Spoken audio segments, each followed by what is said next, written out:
Hello everyone, मैं राज भंडारी आप सबका स्वागत करता हूं अपने चैनल इलेक्ट्रिकल अड्डा में। आज जो मैं आप सबके सामने जो क्लास 12th की जो फिजिक्स है या ये बहुत से एग्जाम में आपको पूछे जाते हैं, डिप्लोमा के एग्जाम में ये पूछे जाता है आपसे, ठीक है, या बीटेक में। तो कि जो आपकी अल्टरनेटिंग करंट होती है ना, जो एसी करंट होती है, ठीक है, उसकी उत्पत्ति कैसे होती है, यानी ओरिजिन ऑफ अल्टरनेटिंग ईएमएफ, तो कैसे ये उत्पन्न होता है उसको हम इस वीडियो में हम समझेंगे कि जनरेटर किस तरीके से काम करता है और कैसे एसी वोल्टेज को उत्पन्न करता है। कि उसकी जो एसी वोल्टेज है ना, ये आपको पता है कि एसी की क्या होती है, वेवफॉर्म होती है, ठीक है। तो ये कैसे उत्पन्न होती है वो हम इसमें समझेंगे, ठीक है। तो चलो इसको स्टार्ट करते हैं। तो जैसे आप सबको पता है कि जो अल्टरनेटिंग करंट होती है ना, वो कौन सा एसी जनरेटर उत्पन्न करता है। तो एसी जनरेटर कैसे काम करता था, ये आपने 10th में पढ़ा है कि उसके एक साइड क्या होता है, मतलब एक तो उसमें पोल्स होते थे, ठीक है, मैग्नेट होते थे, और उसके बीच में आप क्या रखते थे, उसके बीच में आप एक कॉइल को रखते थे, ठीक। और ये कॉइल, अब ये बताया, ये आपको पता होगा कि ये जो मैग्नेट होता है यहाँ पे क्या बनाता है, चुंबकीय क्षेत्र बनाता है, ठीक। अब इस चुंबकीय क्षेत्र के बीच में जब इस कॉइल को हम घुमाते थे और जब ये कॉइल क्या करती थी, चुंबकीय क्षेत्र रेखाओं को काटती थी, क्या करती थी, कट करती थी, काटती थी, तब जाके इसमें ये जो आपकी चालक होता है, यानी ये कुंडली जो होती है, इसमें ईएमएफ उत्पन्न होती है, ठीक है। तो वही हम यहाँ पे समझेंगे। तो यहाँ पे मैंने एक कुंडली इस तरीके से ली है, ठीक है, ऐसे इसी शेप में आपको दिख रहा होगा ये कुंडली। अब यहाँ पे देखो क्या होता है, आपको पता है कि एसी वेवफॉर्म इस तरीके से उत्पन्न होती है, ठीक है। तो पहला केस हम यहाँ पे लेते हैं जब इसकी ईएमएफ क्या है, 0, यानी ये जो आपने कुंडली रखा हुआ है, इसको किस तरीके से रखा हुआ कि यहाँ पे ईएमएफ क्या बन रहा है, अभी 0 बन रहा है, ठीक है। तो ये जो पहला केस है ना, उसका डायग्राम ऐसा है।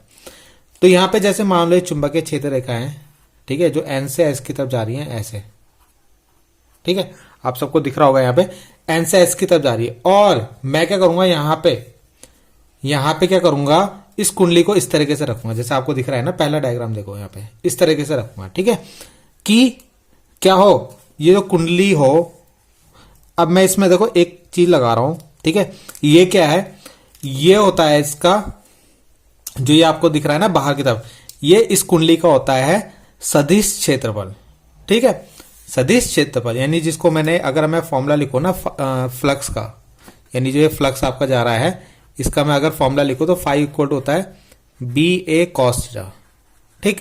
तो यहाँ पे जो ए होता है ना, ये कुंडली का ये जो सदिश क्षेत्रफल होता है, एरिया वेक्टर जो होता है वो होता है, ठीक है, इसकी दिशा होती है, मतलब, ठीक है। तो यहाँ पे अगर मैं इसको ऐसे रखता हूं, ठीक, तो ये जो चुंबकीय क्षेत्र है बी, ये तो चुंबकीय क्षेत्र है बी जो यहाँ की तरफ जा रहा है, और कुंडली को ऐसे रखने पे जो ये एरिया वेक्टर जा रहा है उसकी दिशा भी कहाँ है, इधर की तरफ। तो यहाँ पे जो थीटा बनता है ना, ये थीटा कोण जो होता है फॉर्मूले में, ठीक, ये क्या होता है, इस बी और इस सदिश क्षेत्रफल ए के बीच का कोण होता है, ठीक। तो यहाँ पे आपको दिख रहा है कि दोनों सेम डायरेक्शन में जा रहे हैं, यानी यहाँ पे थीटा कितना बन रहा है आपका 0, ठीक। तो यहाँ पे जब आपका थीटा 0 बनता है, तो अगर हम यहाँ पे थीटा इक्वल टू 0 रखें इस फॉर्मूले में, तो आपका फॉर्मूला क्या बनेगा, phi equal to B A cos theta, यानी कॉस 0 हो जाएगा, है ना, इस केस में जब आपने इस तरीके से रखा हुआ है, ठीक है, कैसे, ऐसे, ठीक। तो यहाँ पे क्या आ रहा है, बी और इसके बीच में 0 डिग्री का एंगल बन रहा है। तो यहाँ पे जो फ्लक्स आता है हमारा वो क्या आएगा, बी ए, यानी कॉस थीटा की वैल्यू कितनी होती है, यानी कॉस 0 की वैल्यू कितनी होती है, 1। तो ये कितना हो जाएगा, फाई इक्वल टू बी ए, ठीक। तो इस केस में जो आपका देखो फ्लक्स जो है ना मैक्सिमम है, यानी फ्लक्स की वैल्यू क्या है, अधिकतम है। तो अगर आप फ्लक्स का यहाँ पे, ये तो हमने जो ये जो वेवफॉर्म बना रखी है ना, ये वोल्टेज की बना रखी, यानी ईएमएफ की बना रखी ये वाली। अगर मैं इसकी फ्लक्स की बनाऊं, तो फ्लक्स की यानी जब थीटा 0 है, तो उस केस में जो फ्लक्स होगा ना मैक्सिमम होगा, यानी वो यहाँ पे होगा कहीं, यहाँ पे, ठीक है, ये जो है फ्लक्स है मैक्सिमम, ठीक। और फिर ये यहां से घटना स्टार्ट होगा कुछ इस तरीके से, ठीक है, थोड़ा सा गलत सा बन गया, इस तरीके से घटना स्टार्ट होगा। अब क्या करा मैंने, अब जब मैंने आपको बताया कि हम यहाँ पे देखो जनरेटर में क्या होता है, ये कुंडी ऐसे घूमती रहती है ना, इसके अंदर ऐसे ऐसे घूमती रहती है। तो पहले हमने ऐसे रखा होता, अब हम इसको घुमाएंगे कितना, अब आपको दिख रहा है 90 डिग्री। यहाँ पे मैंने कितना देखा, पहला डायग्राम ये था जब हमारा क्या था, बी और ए के बीच में 0 डिग्री का एंगल बन रहा था। अब क्या होना चाहिए, 90 डिग्री का एंगल। देखो सेकंड केस, अब क्या होगा, जैसे आप इसको घुमाओगे ना, यहाँ पे जैसे हम इसको यहाँ पे घुमाएंगे, तो ये जो मैग्नेटिक फील्ड लाइन है ना, इनको कट करेगा, ठीक है, उनसे टच होगा, और टच होने पर मैंने जो आपका 0 ये यहाँ पे 0 डिग्री बन रहा था, और ऐसे ऐसे घुमा के जब ऐसे हो गया ये, ठीक है, ऐसे। तो अगर आप देखो तो ये जो मैग्नेटिक फील्ड लाइन है वो ऐसे जा रही है, और जो ये देखो एरिया वेक्टर का है नीचे की तरफ, तो कितने का एंगल बन रहा है यहाँ पे 90 डिग्री का एंगल बन रहा है। ठीक, तो इस केस में क्या होता है, यहाँ पे देखो 90 डिग्री बनाया मैंने, तो 90 डिग्री के केस में क्या होता है, यहाँ पे देखो फ्लक्स, अगर मैं फ्लक्स चेक करूं, फ्लक्स है ना, थीटा मैंने 90 रखा, तो यहाँ पे जो फ्लक्स आया वो जीरो आएगा, क्योंकि cos 90 की वैल्यू कितनी होती है, जीरो होती है, तो ये जीरो तो पूरा जीरो हो जाएगा। तो इस केस में आपको क्या दिख रहा है कि जो आपका फ्लक्स था वो जीरो हो गया। देखो मैंने ये जो बनाया ना अभी यहाँ पे, यानी जो ये ऐसा आ रहा था, ये पूरा यहाँ पे क्या हो गया, जीरो हो गया यहाँ पे जाके। ठीक है, तो यानी ये जो लाइन बन रही है ना, फ्लक्स की बन रही है आपकी।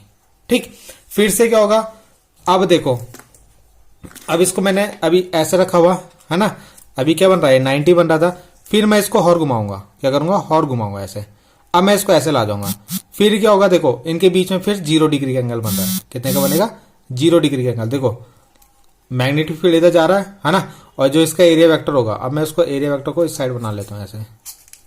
ठीक है, इस तरीके से, अब इधर की साइड आ जाएगा ना, तो अभी भी यानी फर्स्ट वाला केस आ जाएगा, यानी बी इधर की तरफ, और अभी भी कितना हो गया 90, है ना, पहले ऐसे था, फिर इसको घुमा के ऐसे किया, और फिर घुमा के ऐसे किया, तो आपकी बार भी एरिया वेक्टर क्या बनाएगा, इसका एरिया वेक्टर इधर की साइड भी हो सकता है ना, तो बी के साथ 0 डिग्री का एंगल बनाएगा, फिर 0 डिग्री का एंगल बनाएगा, यानी ये वाला केस फिर से आ जाएगा, फिर से क्या होगा, ये मैक्सिमम चले जाएगा, कहाँ जाएगा, मैक्सिमम यानी कुछ ऐसे बनेगा। ठीक है, सॉरी गलत सा बन गया ऐसे, तो यहाँ पे जो है ना ये मैक्सिमम होगा, ये जो फ्लक्स होगा यहाँ पे मैक्सिमम होगा। ठीक है, फिर ऐसे क्या होगा, फिर ये होके ऐसा आ जाएगा, है ना, पहले ऐसे था, फिर हमने इसको घुमा के ऐसा करा, फिर ऐसे किया, और अब फिर ऐसे। अब की बार ये कितना बनाएगा, अब की बार भी देखो 90 बनाएगा, बी इधर की तरफ है, और ये जो एरिया वेक्टर इसका ऊपर की तरफ है, देखो ये 90, तो इस केस में फिर ये यहाँ से जाके ना वैसे जाएगा, तो यहाँ पे जाके 0 हो जाएगा, क्या हो जाएगा, 0। तो यहाँ पे ये जो बनाई मैंने, ये फ्लक्स का बनाया है, किसकी, ये जो वेव फॉर्म है ना, थोड़ा गलत सी दिख रही होगी आपकी, फ्लक्स की है। ठीक है, अगर अब हम ईएमएफ को देखें कि जो ईएमएफ हो रहा है ये कैसे उत्पन्न हो रहा है, यानी मेन तो हमारा ईएमएफ है ना, तो यहाँ पे देखो, अगर मैं यहाँ पे इस फॉर्मूले में जो आपका ये जो फॉर्मूला था ना, phi equal to B A cos theta, वहां पे मैं थीटा की जगह ओमेगा टी रख दिया। ओमेगा टी क्या है, आपका एंगल है ये। ठीक है, जब आप कॉइल को घुमा रहे हो ना, तो यहाँ पे थीटा की जगह ओमेगा टी रख दिया। तो ओमेगा टी रखने पे क्या होगा, जब हम इसका क्या करेंगे, यहाँ पे ईएमएफ के फॉर्मूले में रखेंगे, तो minus N D five upon D T होता है, यानी फ्लक्स में जितना ज्यादा परिवर्तन होगा उतना ज्यादा ईएमएफ उत्पन्न होगा। ठीक, अब हम इस ईएमएफ वाली लाइन के लिए देखेंगे। ठीक है, ये कैसे बन रही है आपकी एसी। तो अगर हम यहाँ पे इसका डिफरेंशिएशन करेंगे, यानी अवकलन करेंगे, तो ये क्या होगा, B A cos omega T होता है। बी ए तो बाहर चले जाएगा, कांस्टेंट वैल्यू है। कॉस ओमेगा टी का होगा तो साइन ओमेगा टी, और यहाँ पे ओमेगा टी का होगा तो ओमेगा। ठीक, इस पूरे को मैं लिखूंगा ई नॉट। ई नॉट क्या है आपका, ई नॉट है आपका अधिकतम क्या, विद्युत भाग बल। ठीक है, यानी अधिकतम विद्युत भाग बल है जो अधिकतम बनेगा ना, मैक्सिमम जो यहाँ पे बन रहा होगा, यहाँ बन रहा होगा, ये मैक्सिमम वैल्यू होती है। ठीक है, तो वो वैल्यू है ये। तो यहां पे देखो, जब आपका 0 डिग्री था, अगर मैं इस फॉर्मूले, अब हमारा ईएमएफ का फॉर्मूला बन गया ये। ठीक है, ये वाला, ये हमारा ईएमएफ का फॉर्मूला बन गया। ठीक है, तो अगर मैं यहाँ पे देखो ओमेगा टी की जगह, जो ओमेगा टी हमारा थीटा, उसकी जगह 0 डिग्री रखता हूं, तो साइन 0 कितना होता है, साइन 0 की वैल्यू होती है 1। कितनी होती है 1, तो कितना आएगा आंसर, नहीं साइन 0 की वैल्यू होती है 0, सॉरी साइन 0 की वैल्यू होगी 0, तो ये पूरा कितना हो जाएगा 0, तो ई की वैल्यू कितनी आएगी 0। तो स्टार्टिंग में देखो जब 0 डिग्री है, जब थीटा 0 है, तो यहाँ पे 0 ईएमएफ है। ठीक है, फिर आपने क्या करना है, यहाँ पे इस थीटा, इस ओमेगा टी की जगह 90 रख देना है। कितना रखना है 90, तो 90 रखने पे देखो थीटा इक्वल टू 90 रखा हमने जैसी, है ना, तो यहाँ पे ई की वैल्यू कितनी आएगी, ई नॉट साइन 90, तो साइन 90 की वैल्यू 1 होती है, तो ई इक्वल टू कितना जाएगा ई नॉट। तो देखो जब आपका 90 है तो उस समय ईएमएफ कितनी बन रही है हमारी, मैक्सिमम बन रही है, यानी यहाँ पे क्या होगा ई नॉट होगा, ये मैक्सिमम मतलब अधिकतम वोल्टेज आपकी। फिर से क्या होगा, फिर से यहाँ पे देखो साइन के फॉर्मूले में हमने कितना रखा, थीटा इक्वल टू 180 रखा। कितना रखा 180, तो कॉस 180 यानी साइन कॉस मतलब यहाँ पे 180 रखा, तो साइन 180 की वैल्यू कितनी होती है 0। फिर इस केस में क्या हो जाएगा ईएमएफ, अगर ये 0 हो जाएगा तो ये पूरा 0 हो जाएगा, तो ई नॉट क्या आ गया हमारा फिर से 0, तो यानी 180 में फिर ईएमएफ क्या हो जाएगा हमारा 0।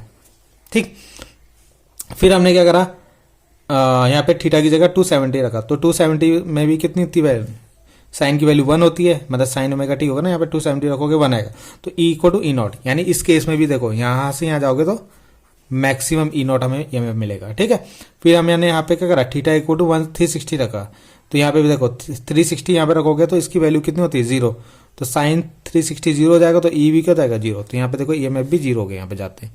तो आपको क्या दिख रहा है कि जैसे जैसे हम इसको घुमा रहे हैं ना यहाँ पे, ठीक है, तो जैसे जैसे हम इसको यहाँ पे घुमा रहे हैं, ठीक, तो इस केस में हमारे यहाँ पे देखो इस केस में हमारा ईएमएफ 0 बन रहा है।